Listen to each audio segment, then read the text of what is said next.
So, hello, I'm Jodie Emery, and I'm so grateful to be brought down here by the generosity of Dallas-Fort Worth Normal. I don't often get offers to go to events and have it covered, to be honest. I try to get to as many events as I can to speak, but typically my store just covers the cost, and I'm very grateful to have been given the opportunity to come speak to you guys, because I love America. I know it sounds crazy after what they did to Mark, but the American people have always been the greatest support for us. Canadians care and all, but there just aren't as many of them. But truly, the American people are the ones who suffer the most. And I remember from the beginning that I always used to say that, you know, when people would get upset about the U.S. government and everything they do, and the Americans, and it's very generic, we just say Americans. And if you give me 1 second, I am going to clip this. That's a little easier. All right. So people would get upset at the Americans. They felt like the American people were the ones who were continuing this prohibition. They're the one. They must be the right-wing evangelical, Americans who hate drugs, and they're always oppressing free-thinking Canada. There's this mentality of the Americans, but that was a lot, mostly under George W. Bush, to be honest. Canada was held down by America when it came to marijuana policy reform. I'm going to rewind and go back to 20 years ago. Mark Emery was a fellow in Ontario, which is, not west, not furthest east, it's kind of central. He started his business as a bookseller and opened his bookstore on Sundays when it was illegal to do so. And he would say, come and arrest me, come charge me for this. I'm going to open up for business. It's ridiculous, you can't shop on a Sunday. And they would come and they'd tell him he can't do that. He'd give away books for free, and they'd say you can't do that. And he would constantly go to court and fight for liberty and justice and against censorship and against big government. He started newspapers that were the anti-censorship newspapers. He fought to get 2 Live Crew records into Canada. Obscene rap music was illegal in Canada, so Mark went to Detroit in his earliest days when he did cross the border and got some rap records, took them up to Canada, bought an ad in the newspaper in London, Ontario saying, I'm selling these illegal rap records, come and get them. And the police were there, they were the first in line, and they did charge him. And in the court, the prosecutor had to stand and read aloud some very obscene lyrics, and it was so ridiculous that that got thrown out, and now Canadians can listen to really nasty rap music. Yay! Thanks, Mark. But the point of that is, Mark was always fighting against censorship and fighting against big government and using money to do it. Mark was never interested in money for himself. He never amassed personal fortune or even anything at all. His only possessions are comic books at home that I got him for Christmas one year, because he has nothing he wants. He knows, though, that government takes your money. In Canada, we are taxed at about 46% when it comes down to when you buy a product, the taxes and your income tax and everything. Half of your income is taken by the government in Canada. In America, obviously, there's big taxation too, but when the government is taking your money and using it against you, you're powerless. Like, you're barely making it yourself. Everybody struggles to survive. And when your government is forcing you to work to use that revenue to abuse you and oppress you, you need to fight back. And there's one way to fight back, and it's with weapons, but that's obviously not always very good. Although in some cases in America, you get revolution and all that, but when it came to fighting against the government, he knew that the dollar was important, and for a long time the movement was about anti-capitalist, anti-money. The big money people are the enemy. They're the ones against us. Yeah, that's true. But the only way to compete is to have money yourself. So that's why Mark moved to Vancouver in 1994 and started selling bongs and pipes and High Times magazines. Actually, it started with High Times, door to door, with penniless. He was absolutely penniless. Went door to door selling that magazine. And then he opened up a shop and started selling bongs and pipes. Right now in Canada, it's actually technically still illegal to sell a bong or a pipe, but nobody really knows it, and so don't tell them. But it's the truth. And even books and magazines, the High Times law is actually still on the books in most of Canada. It was only appealed and dealt with in Ontario, so High Times is also illegal in Canada. Any literature about marijuana is illegal in Canada. Again, don't tell the cops, because they can come and raid us, and they did. Mark opened up, and it was outrageous what he did. Because in the 80s, all the hemp stores were shut down, all the head shops were shut down, and Mark opened up Hemp BC, BC being British Columbia. And it was a legal resource center. He started publishing the marijuana and hemp newsletter on hemp paper. Very expensive, but he wanted to get that message out there. He got hemp clothes. I know there are a number of activists in America who met Mark in those early days, and there's a lot of interaction and working together about hemp and medical marijuana. Mark started selling seeds because Americans couldn't get seeds. It wasn't that easy. You could maybe go to Amsterdam and smuggle some back, but if you wrote to Amsterdam and said, send seeds to America, you're crazy. You're absolutely nuts. Nobody's going to send marijuana seeds across the U.S. border. That's insane.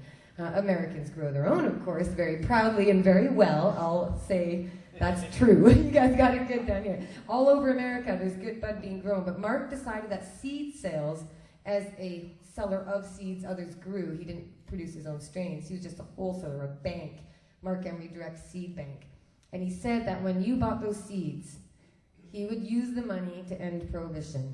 He would use the money to fund political parties, ballot initiatives, court cases, and to that end, he started funding a lot of American groups. I mentioned a few earlier, but in 1998, Marijuana Policy Project was going to shut down. They were broke. So they went up, Rob went up and saw Mark, and Mark gave him 3 checks for $5,000, and that got them through. And look what they're doing today. And so Mark did that with a lot of different groups.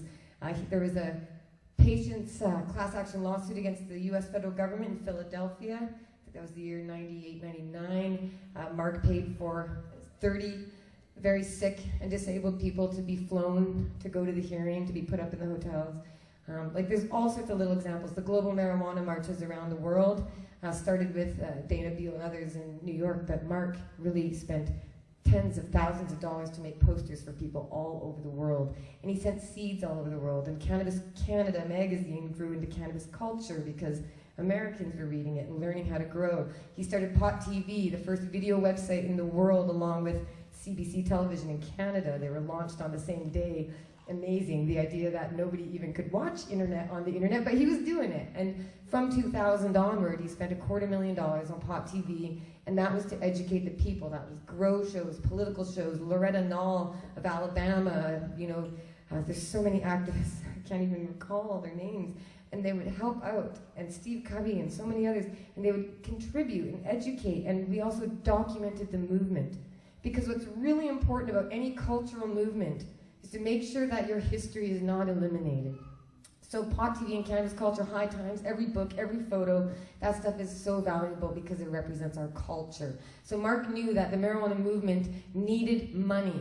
You can't just sit back and be a broke hippie on the beach wanting it to be legalized. And that was with some of the people where he met, and they were mad at him. They said, what are you doing coming to BC? What do you think you could do, wear a big business suit and talk about money and all this? We're left-wing, left coasters. But Mark said, no, money is the only way to save us.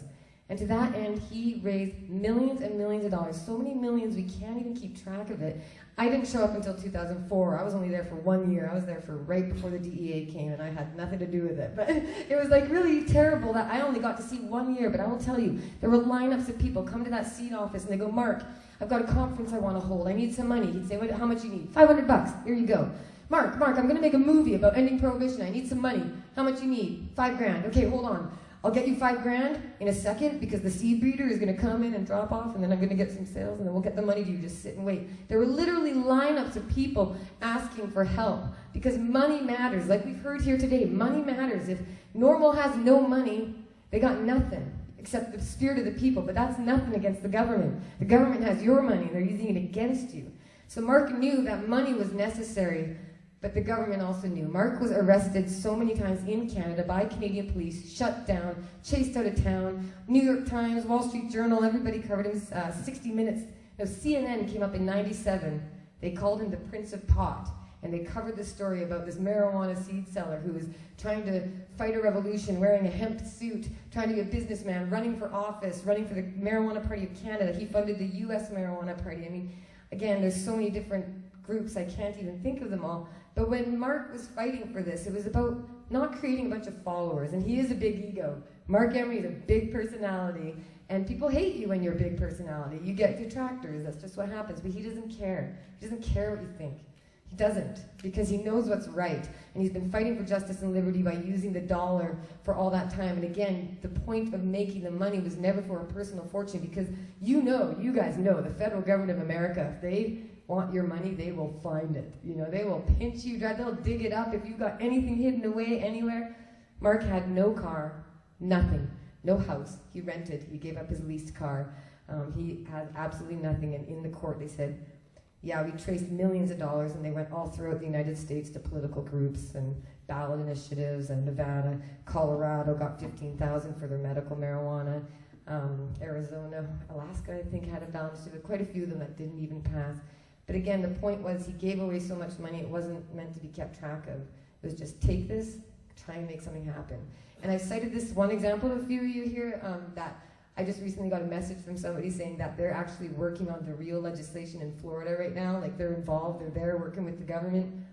And they said, you know, it started so long ago when I wanted to have a rally, and I emailed Mark Emery and said, can you give me some help? I want to hold a rally. And Mark sent down a couple magazines to give away. I think he sent like $50. It was such a small amount. It was just a little bit, right? Just a little something. And this guy said that changed everything for him. And he went from that little $50 and a couple magazines to helping write legislation to save lives. Mark doesn't know about that. Mark can't take credit for that. He had nothing to do with that, really, except with a little inspiration. So Mark always knew that the point was to inspire people and to get them to become leaders themselves, but you can't do anything without money. And that is why the US government targeted him. But they also targeted him because he represented something more than just marijuana movement. I wish I had the press release for you from the DEA, but it said on the day of his arrest, today's arrest of Mark Scott Emery of Vancouver, BC is a significant blow to the marijuana legalization movement. Emery's business has been known to generate hundreds of thousands of illicit proceeds that have been funneled to the legalization groups active in the United States and Canada. His marijuana trafficking empire has been shut down. Drug legalization lobbyists now have one less pot of money to rely on. Those were their words. They never mentioned seeds. They never mentioned anything else. He never sold weed. He put seeds through the mail, and everybody knew it. And there's a lot of people sending seeds through the mail. It doesn't really matter. But Mark was targeted because he represented something more. He represented the idea of questioning authority and making sure government gets out of your personal life. Because Mark doesn't really believe in government at all. Really, he's libertarian-ish, you know. I gotta say, Ron Paul opened my mind in so many ways. Say what you think about him. But for me, the idea of liberty is really at the core of this whole fight. But it's more than that, it's our culture. And when we say there's culture wars, there is a war on the marijuana culture. We have a historical culture that goes back hundreds of thousands of years. What is a culture? You know, a culture has symbols.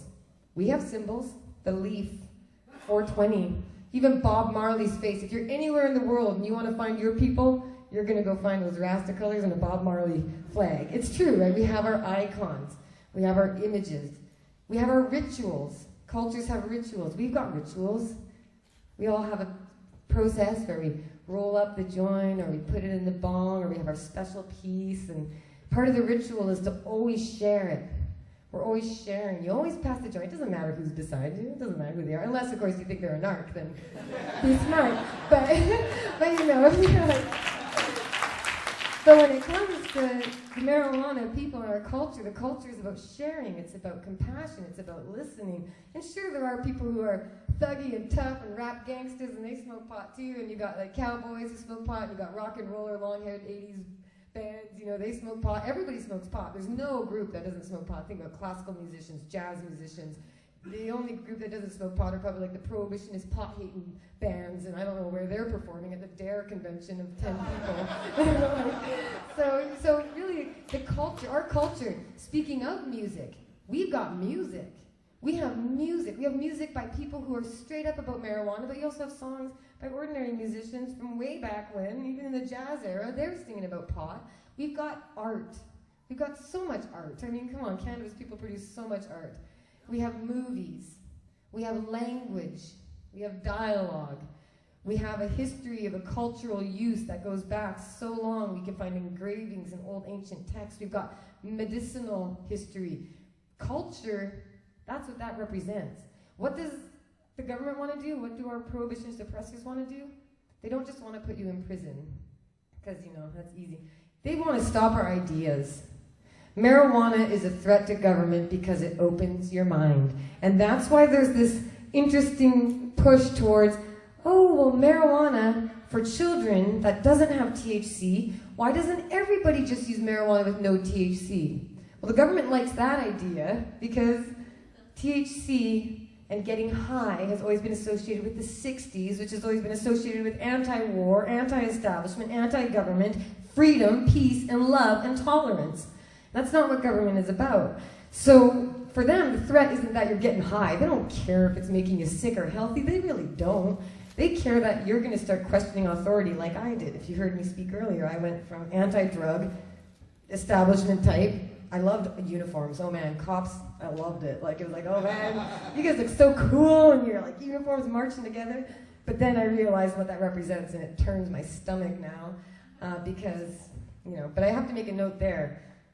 This is a side note I often bring up. People sometimes wonder, why can't we get it together? Why can't we all just group together? I mean, our numbers are bigger than our enemy. Why can't we all just get along and do it together? The answer is because of who we are, because we're free thinkers. What makes us different from the people who take marching orders from the church or the government or whatever group, they don't question authority. Their leader says go, they will go. The pop people, the left-wingers, the whatever you want to say, the free thinkers, you guys, we can't all go along with the same plan because that is actually the opposite of our nature. What makes us different from those people is that we all are free thinkers. We have different ideas. We have different tactics and approaches and strategies. It's just important to remember that when you agree with somebody, like we were talking about the bumper stickers on the car, like you go, yeah, I agree with that and that, so I'm going to work with you on those.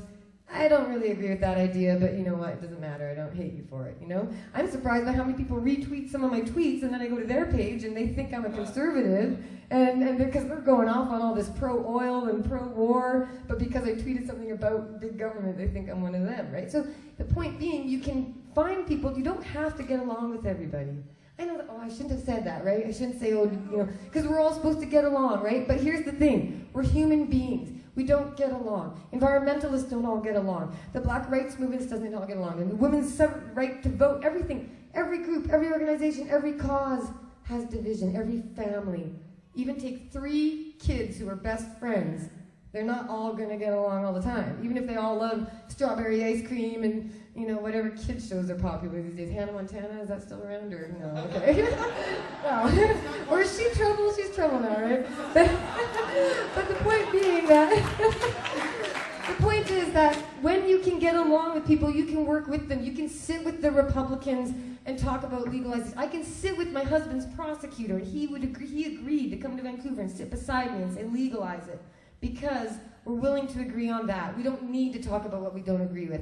But if you can't get along with someone, and they like pot and you like pot, but you just can't get along, don't go through the grief. There's a billion other pot activists you can work with, and they can work with theirs. And what's very valuable about this, you guys, that it's a lot harder for the government to take you down when you're a bunch of small cells.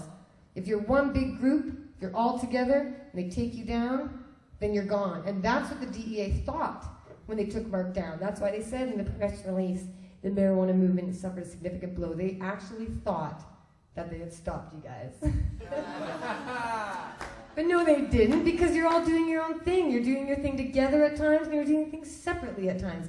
But when Mark used that money, it created a lot of questions in people's minds about, oh, capitalist, big money, he must have millions. I tell you, people still think me and Mark have billions of dollars buried. I get people telling others online they went to my giant mansion out on an island, and I'm like, really? Take me there.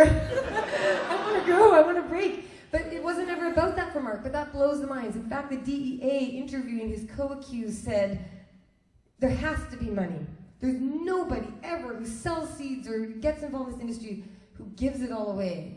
But like I said, they investigated and they found $11 in his bank account, and there's nothing else. And he paid income tax on his seed sales. So Revenue Canada would sit down with him and be like, how many seeds do you sell this year? And he goes, oh, about this much. And he goes, okay, so you want to pay this much? And he goes, all right, I'll do that. And then they go, do you think you could sell some more seeds and then you could pay us some more money? I'm not kidding. Health Canada even took his seeds to start the medical marijuana program. Everybody knew what he was doing. It was no big deal. That's why the U.S. government coming onto Canadian soil, having him face life in U.S. prison in a country he never went to, Canadians were pissed. But that was way back in 2005, and now we've got all these, our borders doesn't, well, it's strange, our border doesn't exist in so many ways, but it's gotten so much worse in so many ways with the enforcement and the strengthening, the tough, even Canadian border guards are total jerks when I come home. Like, why do you have to be so mean? I love when I'm going to America, it says, we are the face of America in Vancouver Airport and in the US, because you actually have to go through security there in the Vancouver Airport, and then you're on the other side of the gate and it says, welcome to America. And you're like, well, I'm still in Vancouver though. But even those guys, it's like, they're scowling, they're mean. It's like, but you guys, come on, you're spying on all of us equally. We're all in the same war machine. We've got the same private prisons and same oil companies. It's all the same thing. But I want to go back quickly to the American people and how they've made the big difference. Because back in 2000, 2001, 2, 3, Canada was moving forward. I'm sure you guys must remember those days. I don't know what it looked like from the US, but there was a time when Canada was thinking about decrim. Our Prime Minister said he would have a joint in one hand and a fine in the other. Because, you know, do you remember that? I don't know if that was something you guys were picking up on the radar, or else maybe we're just the big empty north. But there was a lot going on, but we couldn't because the US said no. And our government would always say, we can't legalize it because America won't let us.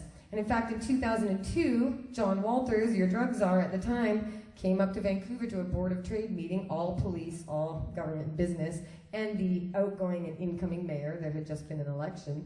And the drug czar stands up there and says, oh, marijuana is dangerous. You guys legalize it. We're going to shut down your border, blah, blah, blah. Well, Mark Emery had bought a table at this exclusive event under someone else's name. This is an infamous event. About 8 or 10 of them sat at this table, and every time John Walters said, marijuana is a gateway drug, Mark and everyone else would say, lies, lies, BS, you know, fully the word though. And they would call him out, and he was furious. And there's video of this, it was covered by national media. And John Walters is up there going, I don't know who you are, I've never heard of you. And he was pissed, and then he went and found out who Mark was, and then he went and told the Vancouver police, because they came down to the store. John Walters came into our location, and he told them, shut this guy down. He humiliated me. Because right after that meeting, both mayors were interviewed, and they said, yeah, the drug czar is kind of nuts. the mayor said, that's ridiculous. Like, why are we being told this by this guy? It's outrageous. So that's how it all began, is that the Vancouver police investigated Mark at the request of the US government, but then the BC Crown prosecutor refused to lay the charges because Canadians knew who Mark was. It was insane. $200 fine was the last punishment. So when the US got the file, or technically we have admission, the file was given to the US by the Vancouver police, which is really offensive as a Canadian, just, or an American maybe, you know, that you go into another country and take someone they weren't even here. So Mark facing life in prison because he humiliated the drug czar. But in that time, since then, things have shifted radically. In 2006, Canada elected a Stephen Harper conservative government. George W. Bush, a stone-cold, evil type government. And I've said this a few times to a couple people here, but I don't know if you want to try and learn a little bit more about what's going on in Canada, but we have a dictatorship government right now. Majority power equals total control. The opposition parties at this point, since 2011, the last election, which was found to be stolen with election fraud, but doesn't matter. The conservative government has total power. The opposition parties cannot stop anything. But in the years prior, when the conservatives in 2007 said we're declaring a culture war on cannabis, there was a new anti-marijuana movement. The US started shifting in the good direction. Canada started going backwards because we were just copying 10-year-old mistakes of America. Harper wanted so much to be like George W. Bush. Really, truly, best buddies, the two of them. And it's so disappointing because Mark never even went to the United States. And he's sitting in a Mississippi federal prison right at this minute. And Canada has fallen so far into a dark, dark place. It really does make me cry reading the papers. It's not even about pot. It's about everything else they're doing. We have a really bad, bad situation. I cry for my country, but then I get hope from Americans. I really do. Our whole movement up at home. You guys are giving us hope because finally they can't say America won't let us legalize it. Yeah.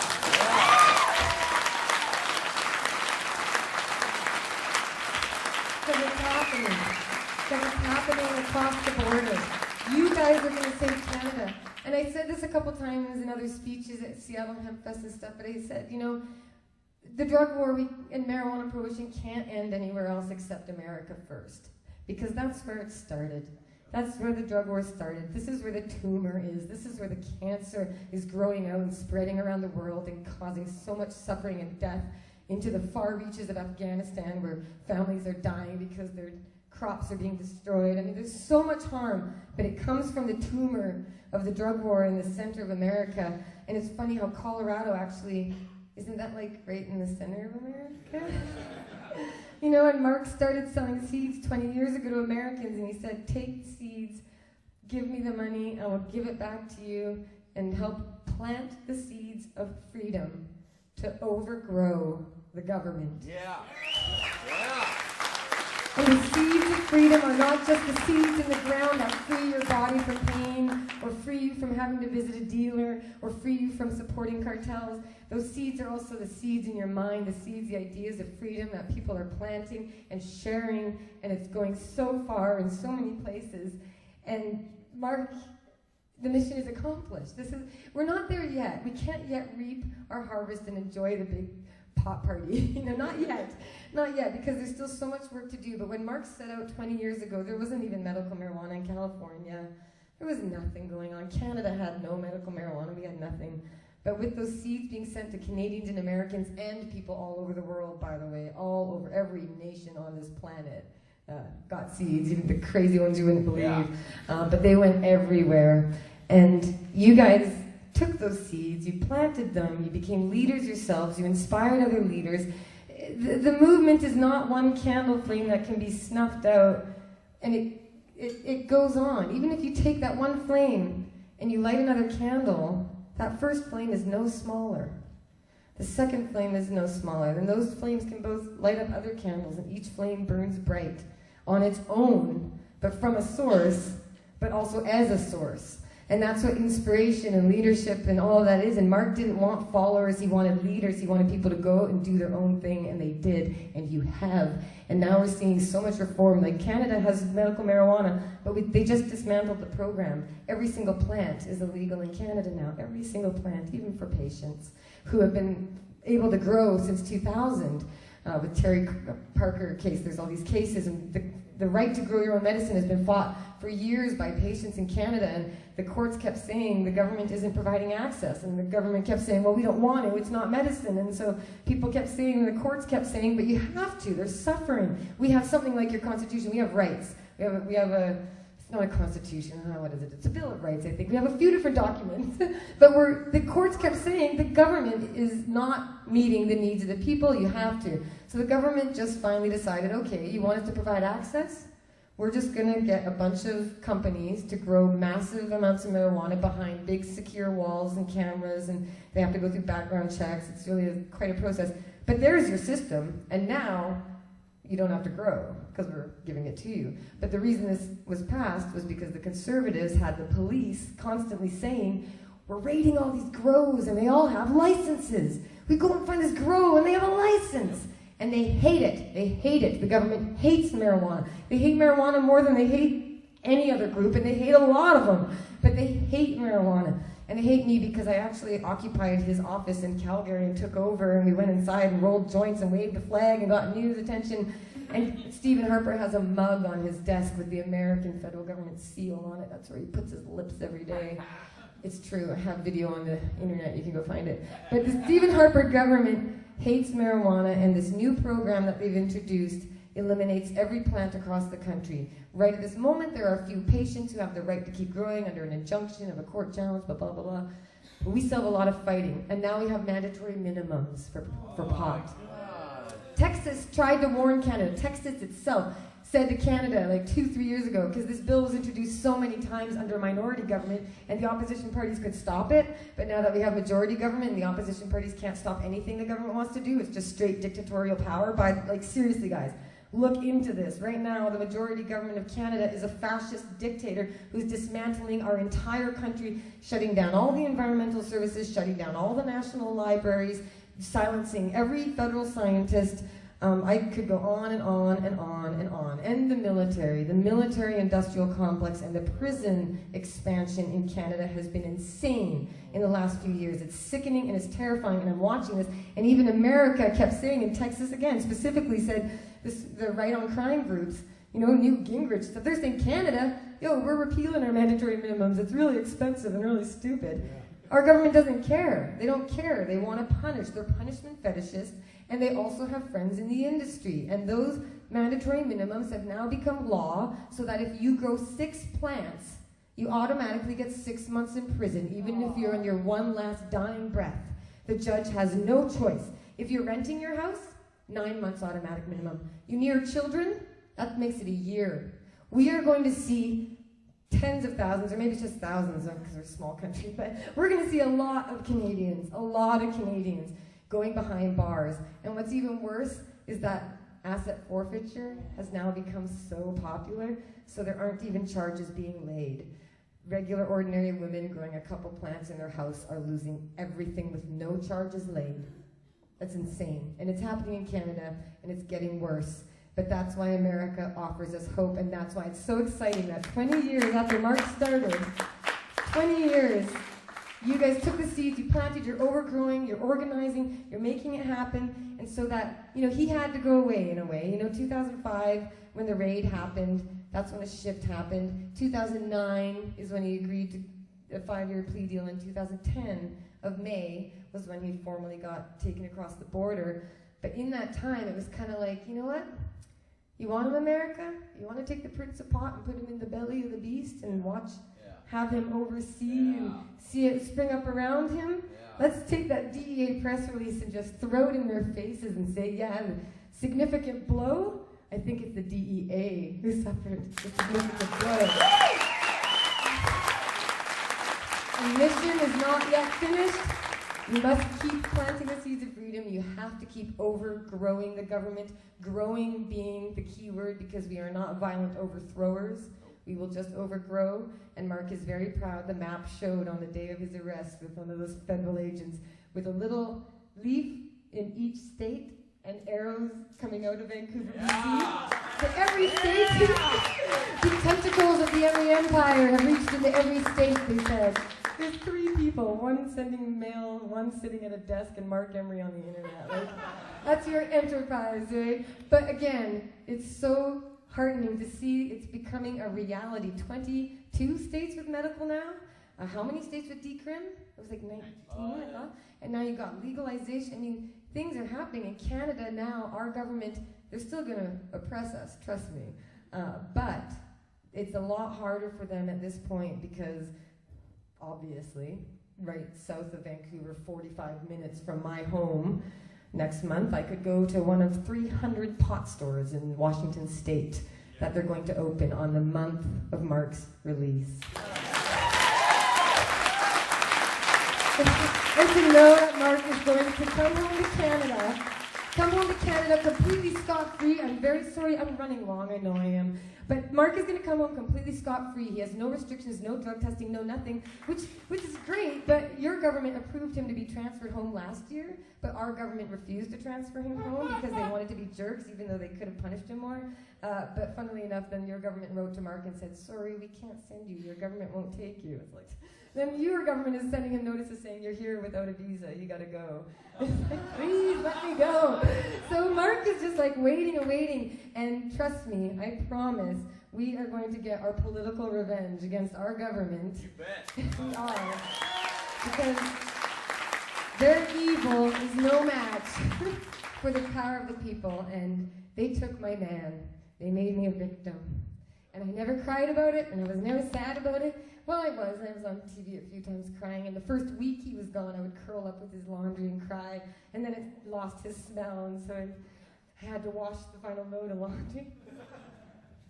But to be honest, guys, I haven't been emotional for years because I've had so much great support, and if I never received the little messages and little hugs and just even a handshake, I couldn't have been strong. And I know that through your strength you've given me, somehow I've been able to give that strength to others, just like the candle flame. because people have said to me that I've helped inspire them, and if they're going to help inspire others, it's kind of like an exercise I won't make us do, but if we all stood in a circle together, back to back like this, and then we all sat down, we'd all be sitting on each other's laps, so we're all holding each other up. It's a cute little exercise, and it just goes to show that, you know, you're not sitting on that person's lap and they're not sitting on yours, but you know you're helping hold it all together. So another analogy I'll just close up with is, you know, as the movement grows and gets bigger and more progress happens, I know there's a lot of people out there who did a lot of work long ago who feel unrecognized, a lot of people who've done a lot of hard work who don't want recognition, a lot of people doing hard work who do want recognition, and a lot of people who aren't working hard and want recognition. But, you know, but there's a lot of people, a lot of personalities, and a lot of stuff out there. But when you think of the path that we're on, no matter what you envision the future, because there's all forms of legalization of liberty, we all have different ideas, but when you think of just freedom in general, as Anne kept saying, freedom, freedom, freedom, the path to freedom, you get to lay down a brick. You don't have to, you can sit on the sidelines and go chill in the park, but you know, there's people laying down bricks. Those are activists, those are advocates, those are people getting involved, and you're on that path, and you may not see who laid down those bricks you're walking on. You didn't meet all those people who are laying down each step you take. And you know that your path forward, you're not going to meet all those people. You might meet some of them and help them lay bricks along the way. But a lot of people who laid down those bricks on that path, they're dead, they're gone, they're killed by the government, they're locked up away, they grew old and they died. Whatever happened, people come and go. But at least keep in mind that even if nobody knows that it was your name on that brick, 10, 20, even a year in the future, but 10, 20, 30, 50, 100 years in the future, when there's still more and more people marching towards freedom, the endless battle, because we'll never win, because the enemy will always be against us. There's no victory line. It's just aim for freedom and take as much as you can get and keep asking for more. But when people keep walking that path, at least you know you laid down a brick. Maybe it was just one, maybe it was 1,000, but you helped to lay down that path so other people in the future can keep on walking, heading towards freedom, planting the seeds of freedom and overgrowing the government.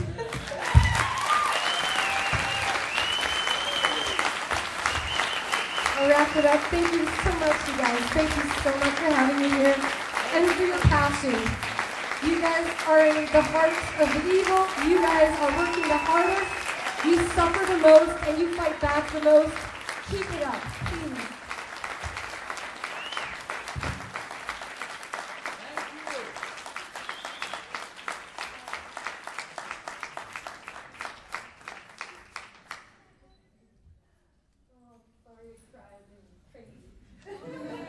Great job.